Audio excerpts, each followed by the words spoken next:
ម្ចាស់អាជីវកម្មធំៗនៅប្រទេសចិនបានលើកឡើងថាផលិតផលជប៉ុនលែងមានតម្លៃធ្វើពហិការបន្តទៀតហើយពហិការជាសកម្មភាពដែលជនជាតិចិនធ្លាប់បានអនុវត្តជាច្រើនដងនាពេលកន្លងមកដើម្បីបង្ហាញការមិនពេញចិត្តនឹងនយោបាយឬសកម្មភាពរបស់រដ្ឋាភិបាលជប៉ុនជាពិសេសជុំវិញចំនួនកុលម៉ាឌីវយូសេនកាគុឬបញ្ហាប្រវត្តិសាស្ត្រសង្គ្រាមជាដើមមូលហេតុដែលជំរុញឲ្យពួកគេធ្វើពហិការបានថយចុះឬថាការធ្វើពហិការនោះលែងមានប្រសិទ្ធភាពដូចមុនទៀតហើយទោះបីជាផលិតផលក្នុងស្រុករបស់ចិនបានរីកចម្រើនខ្លាំងរហូតដល់អាចជំនួសផលិតផលជប៉ុនបានដោយងាយស្រួលក៏ដោយក៏ផលិតផលជប៉ុននៅតែមានគុណភាពនិងតម្លៃដែលមិនអាចជំនួសដោយផលិតផលក្នុងស្រុករបស់ចិនបានពេញលេញទាំងស្រុងនៅឡើយទេផ្អែកតាម South China Morning Post កាលពីថ្ងៃទី30វិច្ឆិកា2025បានបញ្ជាក់ថាអ្នកប្រើប្រាស់ចិនកាន់តែមានអារម្មណ៍ថាធ្វើពហិការផលិតផលជប៉ុនលែងមានតម្លៃតទៅទៀតហើយដោយសារតែកត្តាជាច្រើនម៉ាកយីហោជប៉ុនជាច្រើនឬមានឬក៏ចាក់ស្រេះយ៉ាងជ្រៅនៅក្នុងទីផ្សារចិនហើយបន្តដំណើរការយ៉ាងល្អក្នុងការលក់ទោះបីជាមានភាពតានតឹងនឹងការធ្វើពហិការនយោបាយពីមុនមកក៏ដោយអ្នកប្រើប្រាស់ច្រើនតែផ្ដល់អាទិភាពដល់គុណភាពតម្លៃនិងភាពធន់ជាពិសេសនៅពេលដែលជំរើសក្នុងស្រុករបស់ចិនកើនឡើងប៉ុន្តែ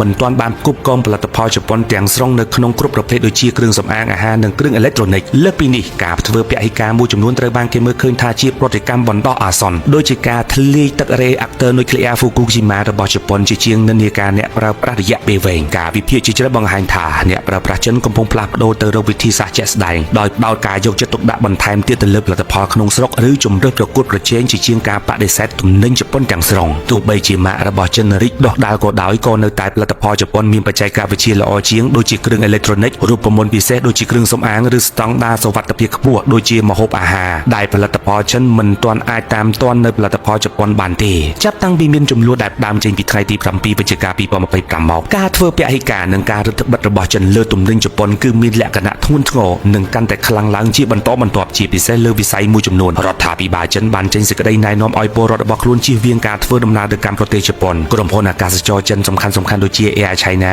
បានប្រកាសថានឹងបង្វិលប្រាក់សងឬផ្លាស់ប្ដូរការវិភាគជើងហោះហើរទៅកាន់ជប៉ុនដោយឥតគិតថ្លៃព្រមទាំងមានការផ្អាកចាក់បញ្ចាំងភាពយន្តជប៉ុនមួយចំនួនផងដែរវិធានការនេះបានប៉ះពាល់យ៉ាងខ្លាំងដល់វិស័យទេសចរជប៉ុនទន្ទឹមនឹងនេះអាជ្ញាធរកុយចិនបានហាមឃាត់ជាផ្លូវការនៅការនាំចូលអាហារសមុទ្រទាំងអស់ពីប្រទេសជប៉ុនម្ដងទៀតក្រោយពីមានការបន្ធូរបន្ថយមួយរយៈនាពេលកន្លងមកតួយ៉ាងគេសង្កេតឃើញថាអ្នកប្រើប្រាស់ចិនបានចាប់ផ្ដើមយុទ្ធនាការពហិការដោយខ្លួនឯងលើប្រព័ន្ធផ្សព្វផ្សាយសង្គមប្រឆាំងនឹងម៉ាកល្បីៗរបស់ជប៉ុនមួយចំនួនដូចជាគ្រឿងសម្អាងម៉ាក Shiseido ដែលត្រូវបានគេជឿជាក់លើការស្រាវជ្រាវនិងរូបមន្តដ៏ល្អិតល្អន់តែអ្វីដែលអ្នកវិនិយោគមិនអាចខ្វះបាននៅផលិតផលជប៉ុនសម្រាប់វិស័យឧស្សាហកម្មបច្ចេកវិទ្យាតែម្ដងដោយឡែកតើជប៉ុនអាចខ្វះនៅផលិតផលចិនបានដែរឬទេសម្រាប់វិស័យធំៗនៅក្នុងប្រទេសជប៉ុនវិញ